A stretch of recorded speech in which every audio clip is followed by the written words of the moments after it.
Ebonie, welcome to the Warrior School podcast. Hello, thank you so much for having me. We're on the same side of the world, which is pretty Yeah, cool. yeah. Yeah, Still a bit of a time difference, but that's all right. it is. Yes, it's 6 p.m. for you. It's 10 a.m. for me. You're Yeah, in London. Yeah. I am. Yes, I am. Originally from Australia, though, you can tell. Yeah. Um, You can tell yeah, on your accent. People aren't sure on mine. They're like, yeah. where are you from? Because it's this like weird eclectic mix. And I'm like, well, I grew up kind of in the country, but then I lived in Melbourne for 7 years. Oh, Now I've wow. lived here for 8. And so it's like, it's a weird twangy thing. But yes, I can really tell that you are Aussie. Very good. I think I can be proud of that, I think. Yeah. I love the Australian accent. It's so good. Yeah. I had Yeah. an Australian lady. She's a friend of mine on the podcast last week, and she's from Perth. So she's like real Australian, like Yep. yeah, Yep. super thick Aussie accent. Yeah. Um, it is a pleasure to have you here. Thank You you. are, you have a big, powerful story. And I was lucky enough to connect with you. And then you sent me out your book to read, Yes. which is your memoir. And we're going to dig into some stuff in your book today. Hmm. But I always love to start with your story, which is literally in here. But for those Yeah. listening that don't have it yet, we're going to take them on a bit of a journey. And I would love to start with, okay, why are you in London? What do you do? Who Yep. are you? Yeah. And then let's go back and we'll connect. We'll connect some dots. Does that sound cool Hmm. to you? Perfect. Sounds good. Yeah, so I'm originally from Queensland, Gold Coast, Australia. I was born on the Gold Coast and have been in London. Well, I'm just outside of London for about almost 2 years now, which is wild.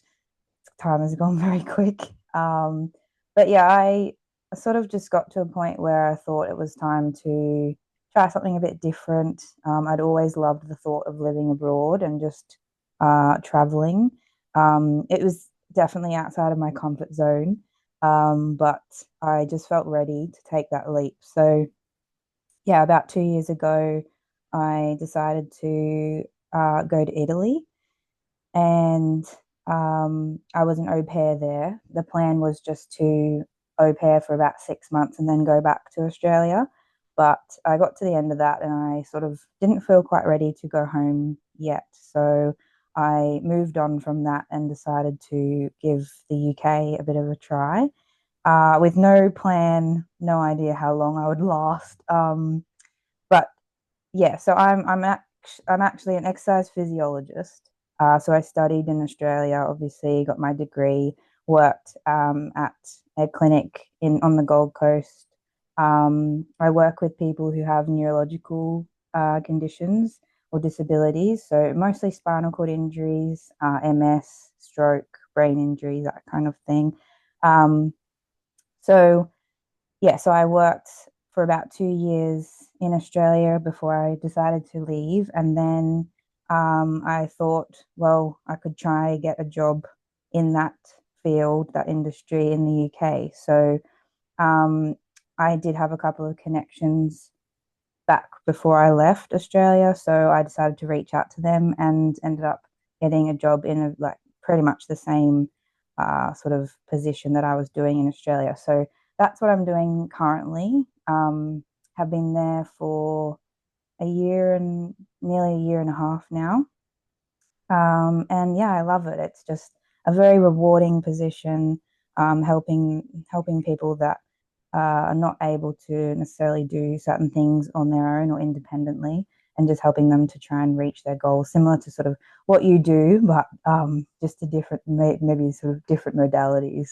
But yeah, so that's where I am currently, um, and just kind of going with the flow still, which is not really like me. I am always someone that has a plan in place, and I sort of like to know what direction my life is going in.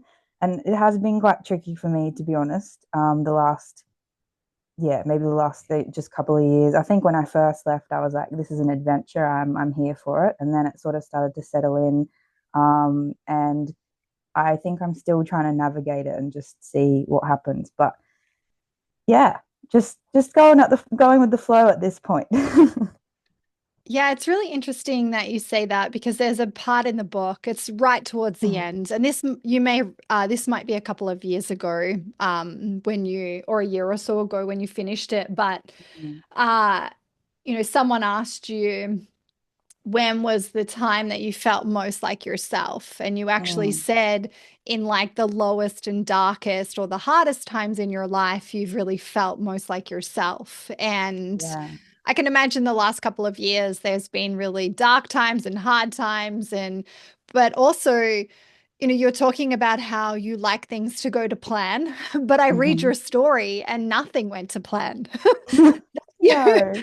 That you thought, yeah, you had this idea of like your life, but right from when you were super young, Hmm. nothing went to plan for you. And No. it Yeah. was, and so let's dig into that a little bit because Yeah. um, I'd like to go back, I guess, to Hmm. I love to connect the dots, and you've got Yes. some really big dots. And so let's you can choose what what big dot you want to kind of share or tackle first. Yeah. But does that sound cool if we kind of Yeah. go Yeah. Of back to when you course. were a child? Yeah. Yeah. For sure. So yeah, I think a lot of where I am now has come from my past experiences and what I have been through.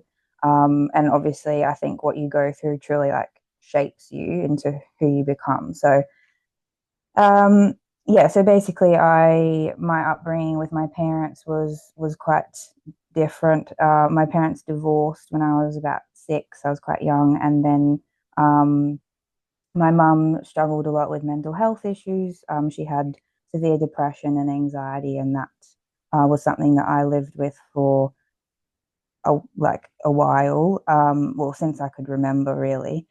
I saw my dad uh, every weekend to start with when they first split up, and then it became every second weekend, and it just like sort of got less and less. He met a new partner. We didn't get on so well, I suppose. I think I got quite jealous of their relationship and sort of wanted my dad. I wanted his attention to myself on those weekends or those times that I did get to see him. But he wanted to spend the time with her. So that I think was quite difficult for me. Um, so in the meantime, yeah, so I was seeing him and then living with my mum most of the time, and um, yeah, it ended up getting to a point where mum was mentally like quite unwell. She did commit suicide, and I was the one to sort of go through that and find her, and so obviously that was a huge pivotal point in my life. I was 12 at that point. Um, my dad didn't really want much to do with me even after that, which I guess was quite hurtful and upsetting, something that I had to work through. Um, but yeah, so I guess I, after all that, as I got older into my teenage years, it did sort of feel like those things I didn't have control over those things. Like I didn't have control over what happened in my life, who came and who left. And so then that sort of developed in, oh, so there's lots of moving parts here. Yeah. But then my dad basically didn't want anything to do with me. So he kind of walked out of my life. I was about 14 then at that time. I was living with my mum's best friend, who she was my guardian, and she was yeah, she became like basically like another mother to me. Um, she was someone who I knew for my entire life. I call her my auntie. So, um, yeah, I was living with her, and I began to sort of develop this eating disorder because that was the control element for me. That was what I felt like I could control in my life. I could control everything I put into my mouth, and no one else could take that away from me, sort of thing. So then that became quite a progressive thing, and it got worse over time. And yeah, I became quite restrictive. With my eating, my food, I was overtraining, and just really became fixated on how I looked and my weight, and I wanted to be the tiniest thing that I could be. um, I feel like this is quite common for a lot of women, unfortunately. Um, and I do truly believe that it comes down to that control element. If things have been taken away from you, or like things do feel like they're out of your control in your life, that you cling on to the one thing that you do feel like you can control. And for me, that was that. So yeah, I did get help at one, like after a few years, people started to sort of notice, and I got a personal trainer. I was seeing a psychologist for a long time.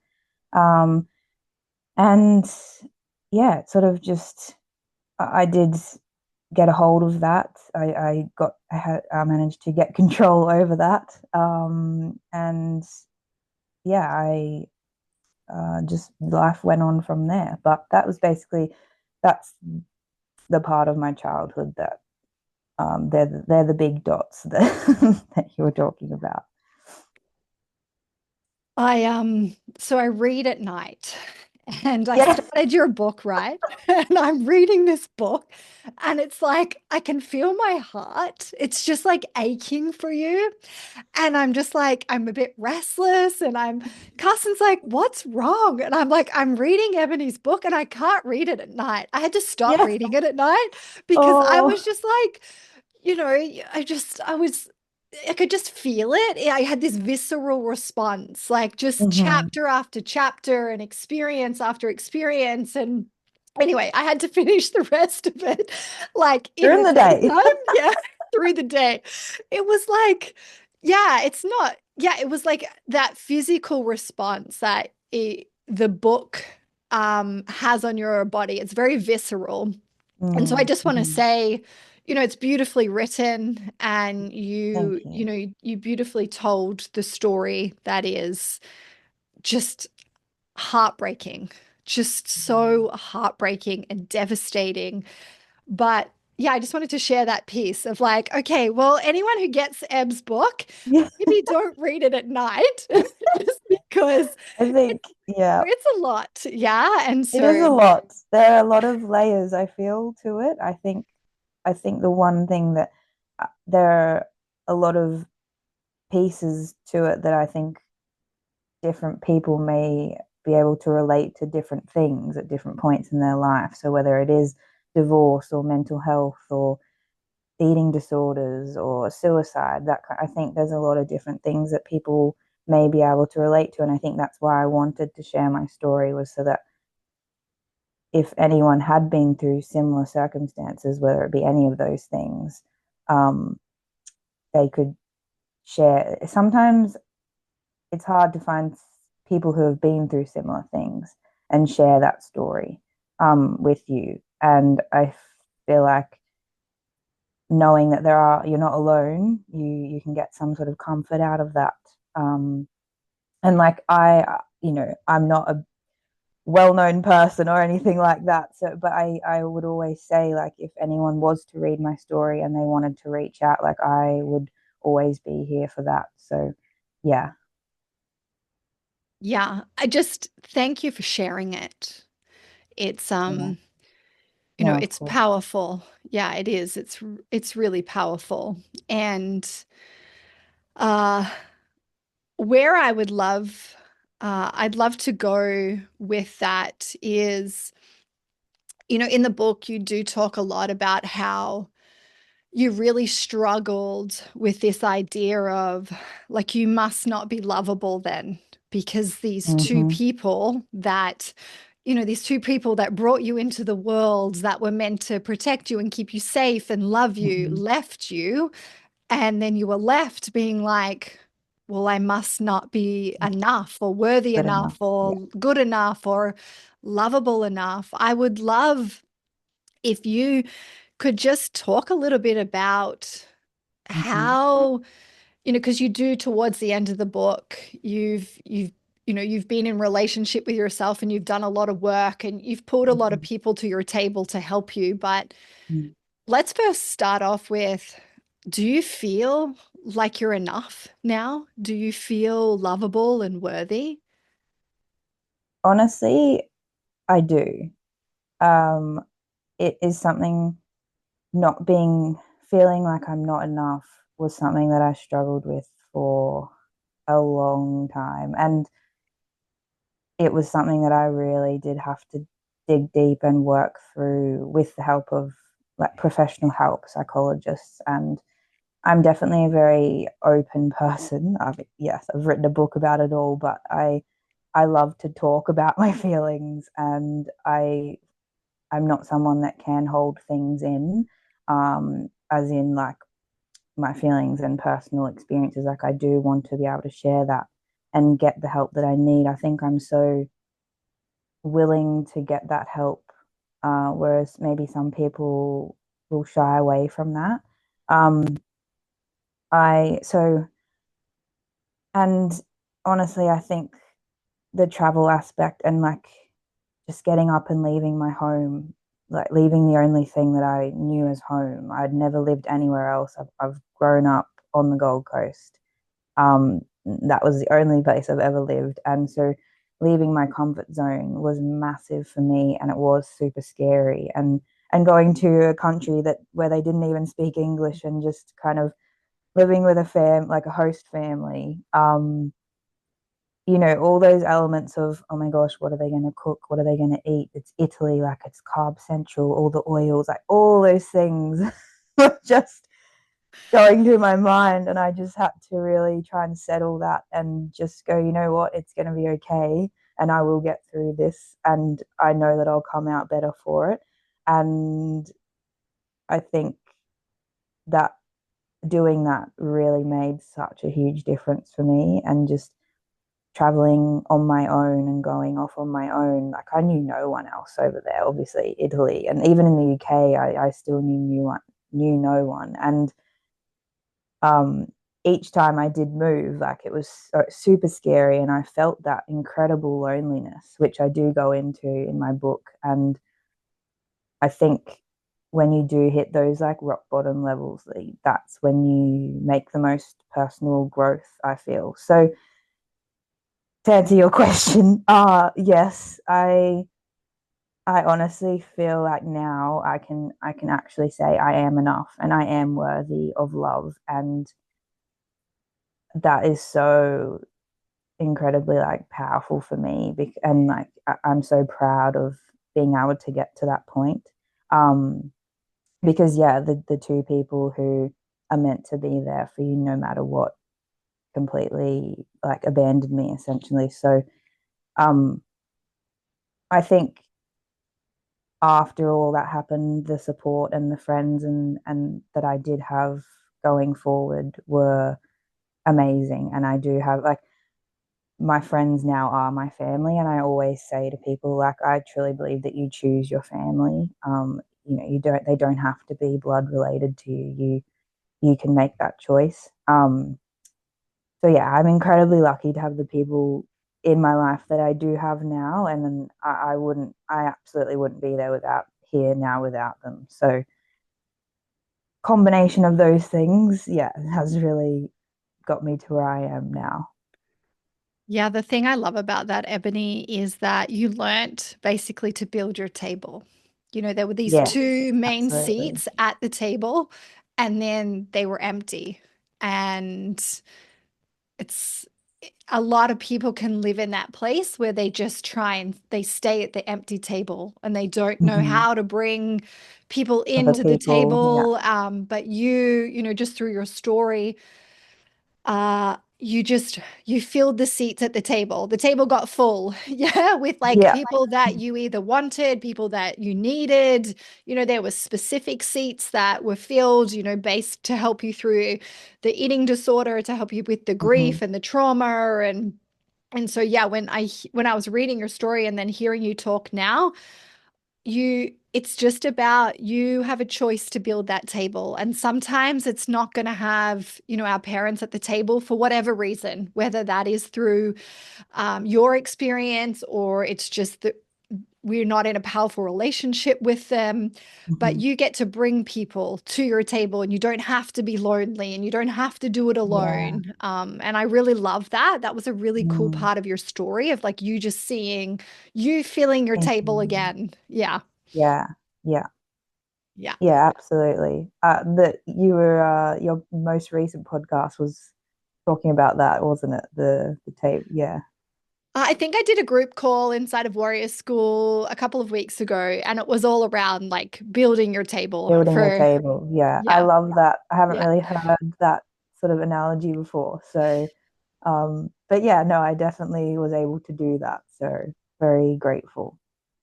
Yeah, we got to fill our room with people that like Mm. inspire us, support us, give us feedback, cheer us on. And I just like the table analogy, coming to the Yeah, yeah. table.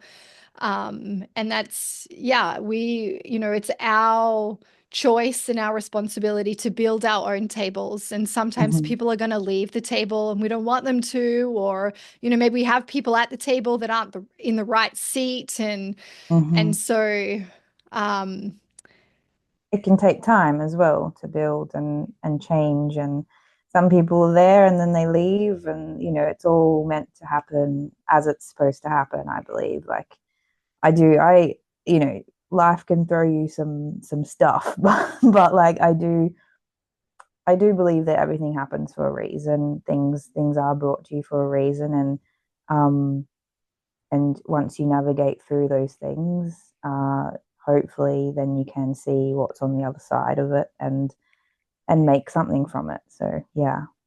yeah, so your story, there's some really wild parallels with my sister. So I'm not sure if Okay. you're aware, but my sister had anorexia. So Right. Yeah. this is the reason why I got into doing what I do now.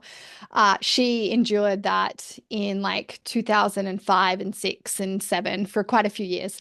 And she was really sick for quite a long Hmm. time. And so she battled with that, where that's where my fascination with our relationship Hmm. with ourselves and our body and food came from. And so then I went and did my exercise science degree and then my master's in dietetics and worked in the eating disorder space for quite a while.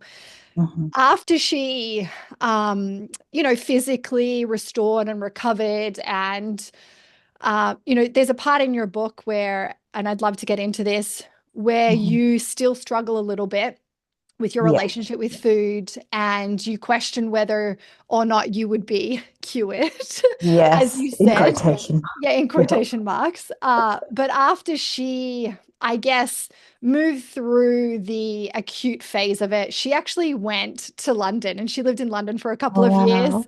And then she came home and she had her son. And I think her son really, uh, really helped her relationship with her Mm. body and her food, because she had to be strong for him. But she then went and did her undergrad degree in exercise science and nutrition, and she became an exercise physiologist. So Oh wow. just reading your story, and then like just the components of the eating disorder, the traveling to London, Yeah, the exercise physiology, I was like, oh, there's some that's really cool amazing. parallels Yeah, here. Yeah. amazing. But I want to dig a little bit deeper into the relationship with food and the disordered Yeah. eating. And then I'd like to go a little bit into the training side of things, because I know that you Yeah, got yeah. into weightlifting and you competed in Hmm. weightlifting for a while. But so for you, it was a control thing because everything in your life felt out of control. And so Yeah, you felt like you could really control what you put into your body and then how you moved your body. Was I yeah, hearing that right? yeah, definitely. Yeah. Hmm. Yeah, talk to me about, what was the point where you knew that you needed to bring someone into the table to get help. Was there a moment, or were there some moments where you thought, like, I really need help with this. I Mm. need support here? I think, yeah, I think the main point was when I started to, obviously I was like weighing myself daily, first thing in the morning, strip off naked, step on the scales. I would stand in front of the mirror and pick myself apart. I started to then weigh my food. So I started to weigh everything. It started in high school. So when I was making my school lunches and everything, I think I just started to really restrict what I was having, cutting out carbs, cutting out fats, like just all basically just to eat as little as possible and eat the things that had the lowest amount of calories in them. But like I started weighing, I was making salads and stuff, and I was weighing my spinach leaves and putting the exact number into MyFitnessPal, and it just started to become such such an obsession, such a fixation for me. Um, and obviously, my auntie, I would do things so that to try and hide it, so that she wouldn't really see what I was doing, that I wasn't weighing it, or I'd just try and make it normal. Like I just tried to make it like I wasn't just, it wasn't such a thing for me. But she saw through that, and I think she then kind of stepped in and was like, well, I think it would be good for you to see. It started off seeing a personal trainer. I was still seeing a psychologist, but um, it was a psychologist that I'd been seeing for a long time. And I think I did start to go into it with her. But it was the training side of things that I got a personal trainer, and he helped me to try and sort of increase my calorie intake, because my goal was I wanted to build muscle. I wanted to um, become stronger, because I just was becoming quite weak and fragile. And so he helped with that. And that was sort of the point of that was just after I graduated high school. And yeah, so then that's when I started to really get into my training. It was really hard for me to increase my calories. I found that really difficult. I was so afraid of my body changing, even though one part of me wanted my body to change, the other part of me didn't. And it was just this constant battle in my head of, oh, if I increase my calories, I'm going to put on weight. And I just like, if I put on weight, it, and I explain in my book that I eventually realized that I wasn't so scared of actually putting on weight. I think it was this identity that I'd built, and I was afraid of my body changing, but then also people like not feeling like I was attractive enough or good enough for other people, or not even just for other people, but for myself. So it was just this whole, yeah, lots of things that sort of contributed to that. But as I went forward, then I it did get better. I was able to manage it. The anxiety around it lessened, but it was still always there. And I think when I felt like things in my life were not as settled and things were sort of getting a little bit out of my control, I really then clung on to my food and what I was eating, and that became the thing that made me feel a little more in control, if that makes sense. Yeah, it makes you feel safe. It's Yes.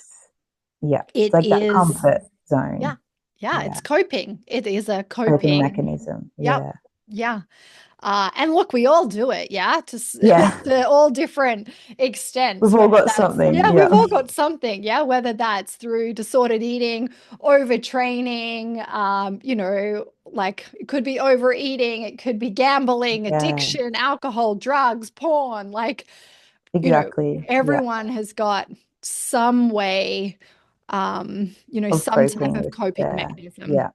Uh, Talk to me about, because you got into like strength training, in particular, you got into Olympic weightlifting. And Yes. that is, having come from that background and competed in that as well, it's an intense sport. Yeah, Yeah, that. yeah, And yeah. so I'd be interested to hear, did your relationship with food and fueling your body, did it shift slightly into looking at it more from a performance Absolutely. Yeah. perspective? Yeah. Mm. Yeah, so that was actually quite, that was a lot later on. I really struggled. I wanted something, I wanted a goal to work towards. I'm very goal orientated always in my life, but with my training, I wanted something to work towards. I started very briefly, and this is in my book too, started doing bodybuilding, like bikini modeling, kind of, jumping on stage. And so I started with that training, and then soon realized that this was not a good direction for me to be going in. It was sort of putting me back towards numbers and tracking and being fixated on the things that I was trying to come away from. So I think that lasted all of 2 weeks. And then I was like, nope, I had a big meltdown. I was like, this is not right. Don't be doing this. So, and Smart for some girl, people, smart yeah. girl. Yeah. Um, and then, I was Googling, what can I do? I was like just Googling all different sports that I could get into. I just wanted something, and I wanted to be able to compete. For some reason, I wanted to compete in something. So, um, I think because that just made it feel more like legit for me. Like it just made me feel like I was actually trying to achieve something. So yeah, that's when the Olympic weightlifting came in. I met one of my best mates now. I met him at the gym, and he sort of got me into it. It was just a bit of fun to start with, and then my coach, who actually was the personal trainer who I started with back when I first started training, he had done Olympic weightlifting. So I reached out to him, started being coached by him, and then was like, oh, I'm actually not too bad at this. Like I could do all right. So I was like, I'd like to try competing in this. So I did, and I did a few competitions, and then I made it my goal to get to states. So I managed to do that. I think after about a year of doing it, um, I I was the weakest in that competition, but I still made it, and I achieved my little goal that I'd set myself. So I was happy with that. Um, so in that, doing that training definitely shifted the focus from being an aesthetic focus and how I looked to how well I was performing, and putting on them, like gaining that strength, putting on muscle. And obviously with the training was intense, and with the amount of training that I was doing, I did need to be eating a lot more food. And so I saw like nutritionists and that kind of thing, and I had some meal plans. And so um I did start to eat a lot more.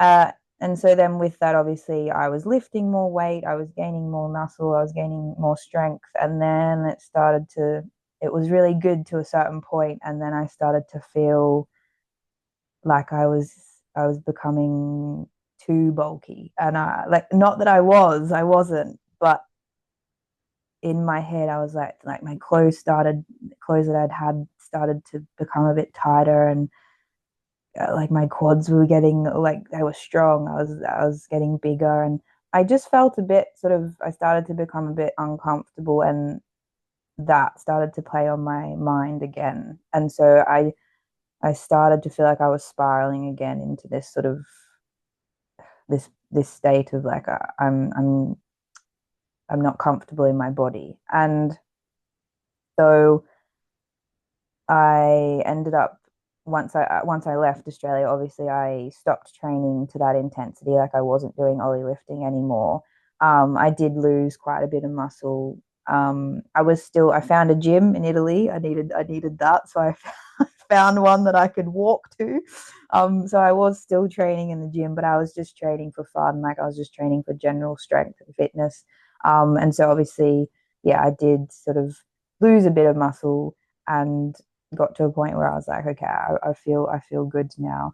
Um, but it was just really interesting to sort of go through that and those different phases of like, yes, I'm eating to fuel my body and really trying to understand that and watching my body like change and gain all that strength. And like it didn't change that much. Like I didn't get massive, but in my head I felt massive. So yeah, it's just it's tricky because you're trying to shut off these thoughts and trying to convince yourself that it's not what you think it is. But yeah, it just it's hard. Yeah, it's for so many women, the friction that's created between the performing body and the aesthetic body or the objectified body, it's there's a lot. There's a lot there, Mm, and they're constantly feeling this like push friction pull kind between, of, yeah, yeah. between them. And look, I believe that we can settle into a place where we can have a healthy body that functions, strong physiology, we can be in hormonal balance, we can have strong nervous system, and we can build a body that we love and that we feel Yeah, confident in and that we feel comfortable in. And so I think we can respect our body and really work on its foundation and want to change it a little bit. yeah. Uh, and I think just for a lot of women, it's trying to find that Find that place. balance as well. Yeah, yeah. Mm, But I think we need to go, I think everyone needs to go through the journey. When yes. you of like exactly what you look how many like the relationship with your body, I think it it has such an impact on the quality of your life, and how you Mm, show up and how you relate. And that relationship is super dynamic. And it doesn't mean that it's always going to be the same every day. And it's also going to change across our life, depending on the season yeah. that we're in, what comes up, what we're struggling with, how we're training. And then maybe we have a baby. And then there's just like, and I think where we get stuck is the mind thinks it's going to be a certain way or Mm, we want it to be that way. But the reality is that life is just dynamic and there's lots of things that are going to impact our body, maybe the way that it looks and feels. And it's the same with training. We get really stuck when it like doesn't go to plan. Yeah. yeah, I think it's just surrendering to the fact that it's rarely ever going to go to plan. If we can get really good exactly. at adapting and modifying and understanding what's going on right now, we can get better at like developing a strategy for ourselves.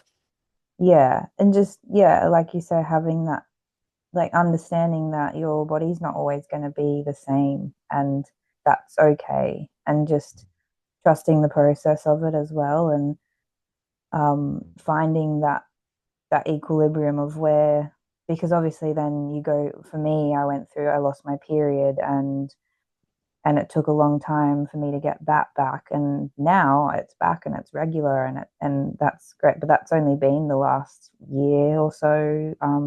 And so I think when you go through these stages of disordered eating or something similar, like it can take a long time for your body to get back to that place of that balance and that normality. And um, it's important to understand that, because otherwise it can be frustrating then, because you're like, oh, what happened? Oh no, can you see me? I can't see you, but I can hear you. Sorry, you might need to edit that bit. That's Just fine, girl. You're good. I'm so sorry. That's all right. um Now I've lost what I was saying. I can't what I was saying. Yeah, you were talking about just the changes Yeah. within like the body Oh, composition. yeah, it can be really frustrating when you feel like you're back on track with things, but your body's not like showing you that. If that makes Yeah. sense. Um, so that's something that you just have to you have to commit to it and really just and trust that it will. work itself out. But yeah, that is something that I also had to go through, and that did take a long time. And I think it's still going through that, like regulating itself. And yeah, that can be a bit of a challenge as well, to be honest. Yeah, I often say that the body is the boss. You know, we like to think that we're the boss, the mind is the boss, but the body is the boss. She's the boss. She's going Yeah, to tell you if what you're doing is like right and she likes it and it's exactly. working for her or not. Yeah, and she'll tell you in all of those signs and all of those symptoms. Hmm. And she gets a little angry when she's not healthy and she's not fed properly and we're not listening to her. And Mm, so I always love this idea of, you know, your mind is going to think that it's the boss, but it's not. Yeah, the body is the boss. And it's she'll so eventually true. take the reins and take over and just give you a big F you and be Yeah, like, okay, you have to listen to me now. So, yeah. yes, And then I definitely. love that you said that it takes time. And I think a lot of women, they get really frustrated with how Mhm. long it can actually take, whether that's to like restore stability and safety and get the body healthy again and get that foundation back, whether it's to like actually get stronger or to create a body Mm. composition change. Women just get really frustrated that it takes way longer than they think, and it I think, always does. yeah, we always want things to happen straight away.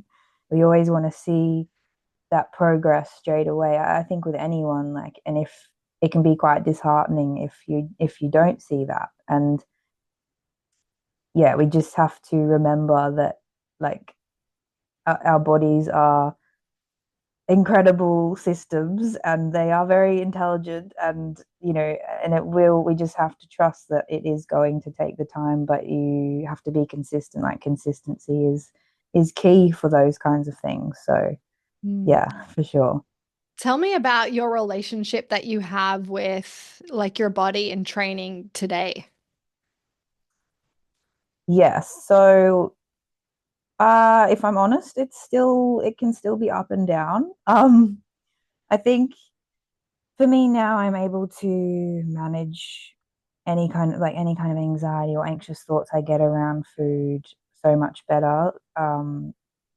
I feel like for me, I it is a mental preparation thing. For example, if I know that I'm going to be going out on the weekend for a meal or a birthday or something like that, if I'm mentally prepared, if I've prepared myself for that throughout the week, I feel like I don't get anxious about it. I'm fine. If it's something that's sort of sprung on me, um, and I haven't had that chance to sort of process it, I don't know. I That's when I will start to feel a little bit more anxious. But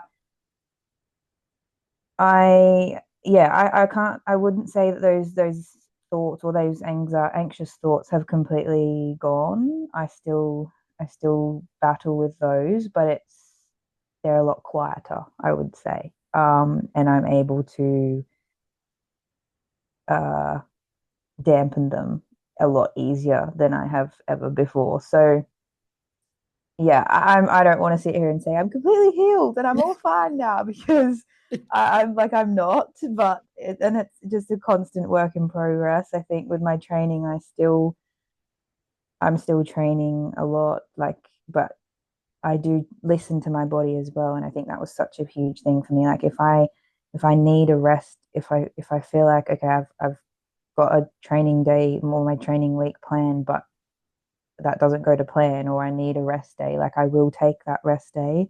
Um, and if I go on holiday, like, obviously I'm doing a lot more travel at the moment. And that was a huge thing for me too, because I'm such a routine based person. I love my routine. And when I'm out of that, that's when I start to feel a bit out of whack and out of control. So routine for me is about having that control.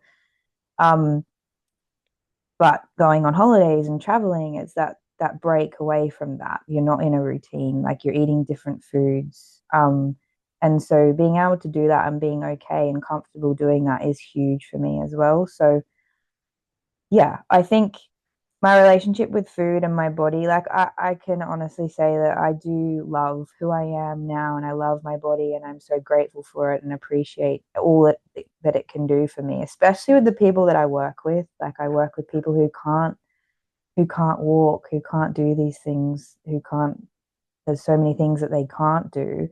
And I see that and it really changes your perspective and makes you want to be just grateful for being able to wake up and get out of bed and go for a walk if you want to, or make yourself breakfast, like all those little things. So yeah, it's still a work in progress, but we're getting there and But we're a that's lot why they stronger than call we used to be. Yeah, that's why they call it a relationship, though. Like you're in Yeah, relationship to it, you're relating. And I'm a that's really big true. Yeah. fan of Esther Perel. I don't know if you've heard of Esther Yeah. Perel. Yeah. Yeah. Yeah. So I'm a huge fan of her work, and I've been following her for I don't know, like well over a decade. Yeah. And I love to draw parallels from her world when she talks about relationships into the health and fitness world. And Hmm. basically, what she talks about is that in relationships, we want safety and love and connection and stability. Mm. We also want novelty, passion, desire, Yeah. playfulness, fun. It's the same with our relationship with our own body and our training and our food. We want Mm. both. And again, some women get stuck in where you were, which is like structure, Yeah. organization. I need to feel safe. I need to feel in control. Like that's how Hmm. I can, that's like how I feel okay. And then you're Yeah. lacking um novelty and joy and playfulness and love and connection and like these Mm. things that I believe food, yes, it fuels us, and from like a cellular point of view it provides safety and stability. It makes sure our hormones function, but But also it does food is for bring, love and yeah. connection and joy. And Yeah. so I think that's what a lot of women, and listening to you and your story, that's something that you've just struggled with. And like you've Mm. you've now started basically by understanding yourself better. You are trying to get that balance by be like going out with friends and going to dinner, Mm. but like we need both. Yeah, we need to obviously feel safe and stable and to know that we're nourishing our body, but we also need the other side of it. And I think it's sometimes hard to bring in that other side, or we don't know how to because we haven't done that before. Yeah, for sure. Yeah, I love that way of putting it. You have so many relationships in your life, but you obviously have the relationship you have with yourself and the relationship you have with food and exercise. And it is about finding that balance. And it can be tricky, but um, it is something that it also is something that changes. So um, yeah, finding that the ability to do that and to just trust that, I think is super powerful and important. So yeah, I like that perspective. And it needs work, just like any relationship. Yeah, Yeah. Just absolutely. like, Yeah, so lots of again, work. but I don't know where we got this idea of like that it like we shouldn't be doing work on it because it's a Yeah, constant relationship. So we're gonna always it's be not just a constantly, yeah. linear like thing. Yeah, yeah. Yeah. And if we can be okay with that, to be like, you know what, this is dynamic and it's gonna be constantly changing and high and low and like that's okay. Um Mm, yeah, for Talk to me sure. a little bit about what travel's done, because like I left after I did my undergrad degree. I moved to Melbourne, and then from Melbourne I moved to Canada, and I didn't know anyone other than my lover, my husband Yeah. now. But I think that there is something really cool and important Hmm. about moving away, away from your hometown, away from your like stability and foundation, to another country where you don't know anyone and you have to kind of start from scratch. I recommend anyone, people need to do that in their life. And so Yeah, I yeah, agree. I want you to speak a little bit about the impact that, because I don't know if you ever had this thought or if anyone in your life said, like, well, you're just running away. Yeah. Like, are you just Mm. running away to go over there?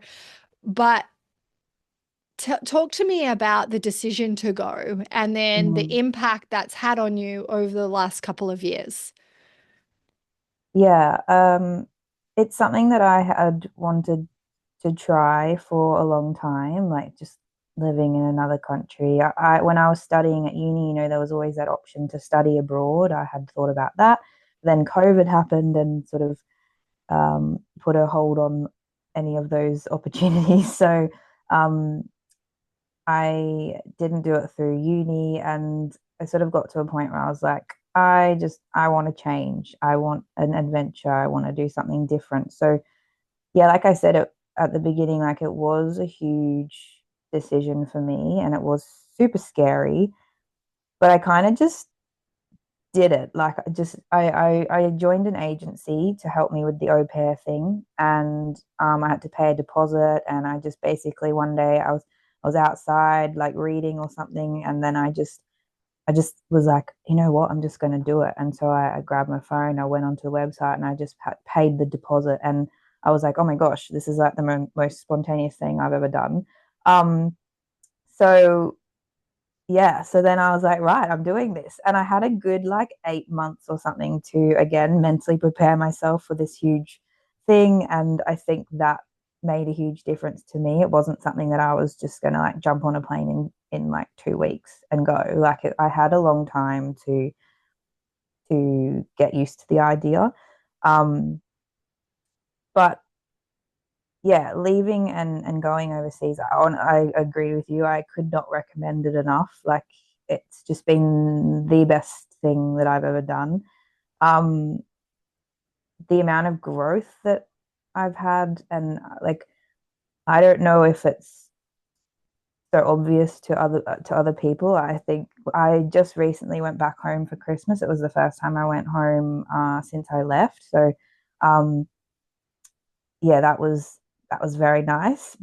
Then I'm back here in London and it's freezing cold. It's summer back at home, so it was just polar opposites. But yeah, it was not. I was super interested on like about how I was going to feel when I did go back, and whether I was going to be like, oh, I really miss this. I want to come home, or whether I was going to be like, no, you know what? Like I'm quite settled over in the UK at the moment. Like I'm enjoying that.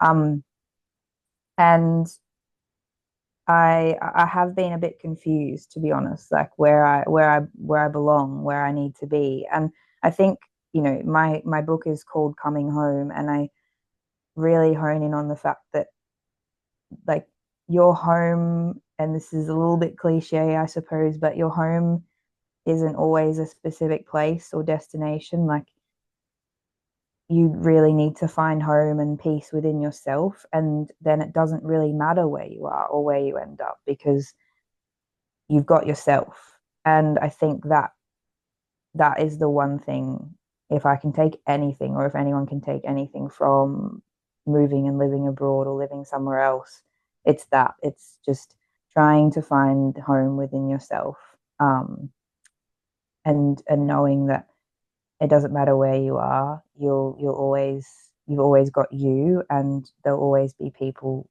that you can meet or that you can surround yourself with that will make you feel like you are at home. So yeah, that's been my experience from it, I think.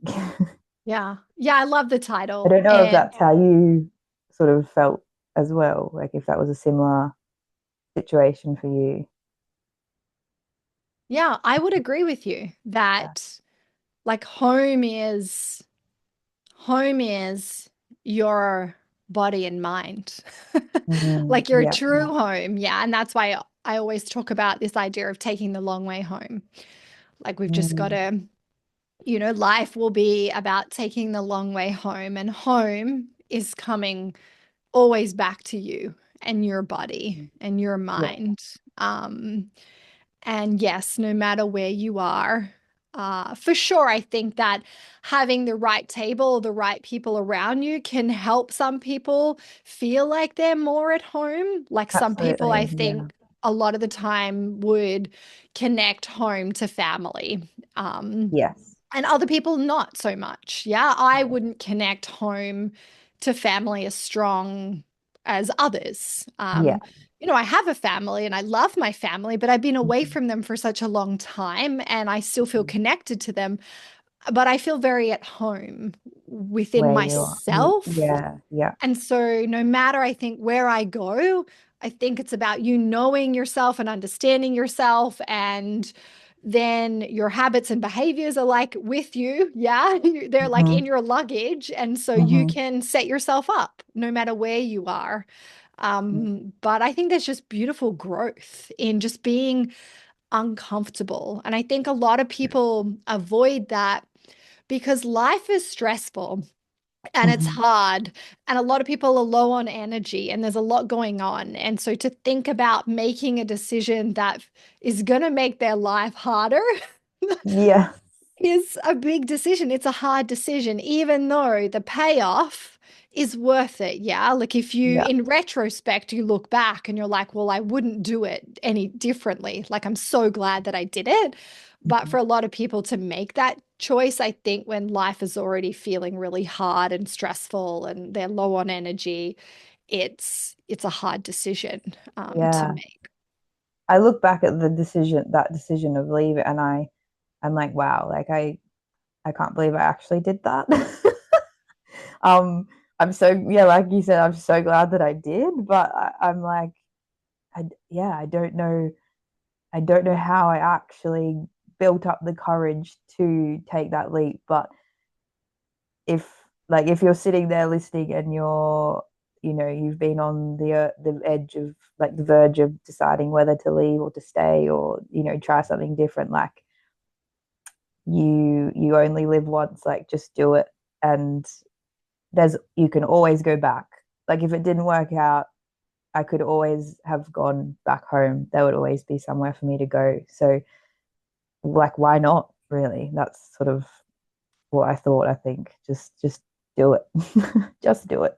Yeah. And you're in such a rad place because you get to just travel to all of these really cool countries. Yes, it is pretty. People were like, why have you come from Australia to the UK? And I was like, guys, I don't think you understand. Australia is so far away from everything. Like you don't get the opportunity you can't just fly 2 hours to like Paris or something. Like it's just, yeah, people here I find don't like they don't understand that. And I don't think people understand how big Australia is either. Like to get on a plane to fly to the next state is like a 2 hour trip or more. Like to get to the other side of the country is like 5 hours. So it's massive. And yeah, we don't have that opportunity to just like jump on a plane and go somewhere in Europe. So I'm loving that experience at the moment. Yeah. And you're there to stay for a while. Yes, I would say I now have a partner here, so that adds more layers to it. But yeah, for now, like obviously I don't know what the future holds exactly, but yeah, for now I'm happy here and just trying to build my life here for the time being. But yeah. Yeah. I'd love to finish with you. I have a question. What would you like if you had like one core key message for people out there that have, their dots maybe have been big and horrible, and they might feel really stuck and in a dark place and they're not sure like how to move forward. What what would you say to them? I think the main message that I try to convey in my book and what I've sort of realized through my experiences is that your life is a choice. You have the choice to make your life what you want to make it. And you can be thrown, it doesn't matter what sort of cards you've been dealt, I guess, that you have the power to to change those things and make your life what you want to make it, and no one else can take that power away from you. So that would be my main message, I think. Yeah. That's a big one. Yeah. Yeah. Yeah. An important one. I Yeah. I think, think I was just going to say, I think people, you can get so caught up on the little things, um, and and think about and worry about all the things that could go wrong or that are going wrong. And sometimes you just need to take a step back and think, all right, how can I redirect this? I love that quote, and it's like something about things that go wrong, with when things don't work out, it's really just a redirection for you to go in the right direction towards things and make it go right for you. So yeah, it's not always a failure, it's not always a bad thing. um, and if you can just be patient and trust in the process, then you'll be able to find your way through. yeah. And get a table, build a table At a table. because you Find your can't, people. yeah, you can't do it alone. Yeah. No. And But you yeah, never are alone. yeah. So just, yeah. But yeah, I'm a big fan. The dot thing came, it comes from Steve Jobs. Actually, he did a commencement Yes. speech a long time ago, and he spoke about how you can never look forward, but you can look back and you can connect the dots. And it's like mind blowing how the dots just like connect and fall in place and make so much sense when you kind of are at where you are now and you look back Mm, and you're like, oh, that's why that dot happened and that and that and that. But like the human brain, because we just want to feel safe, the human brain wants to just try and predict. yeah, exactly. Or it grabs onto past evidence of like what it was like, so it's always going to be that way. And I think Mhm. if you can find a way and find people that can help you work through that, just because you have evidence that it was this way doesn't mean it's always going to be. And we can't predict. Yeah, we don't know. But the dots will always connect. And it's pretty magical and mind blowing that they connect the way that they do. Yeah. Yeah, absolutely. I agree. Yeah. Ebony, it was an absolute pleasure. Where can people get your story? Well, so my Instagram, I have links on my Instagram. It's just ebony.sg. But my book is available worldwide on Amazon. Um, and most of the online bookstores, like whatever country you're in, if you have a bookstore that you go to, it should be on there. But yeah, mostly Amazon or direct from the publisher. That is Australian though, so um, available to people who are living in Australia. But yeah, anyone in the world can get it. I'd love if anyone does read it and wants to share their feedback or their thoughts. I'd be super grateful. But thank you so much. Yeah, it's powerful. Just remember, don't read it at night. Yeah, But thank you, Ebony. Ebony, thank you for sharing your powerful story. Thank you for your time today. I really thank appreciate you. it. No, of course. Thank you so much. It's such an honor to have like been sharing my story here and for you to have me on your podcast. So thank you. Yeah. Thank you.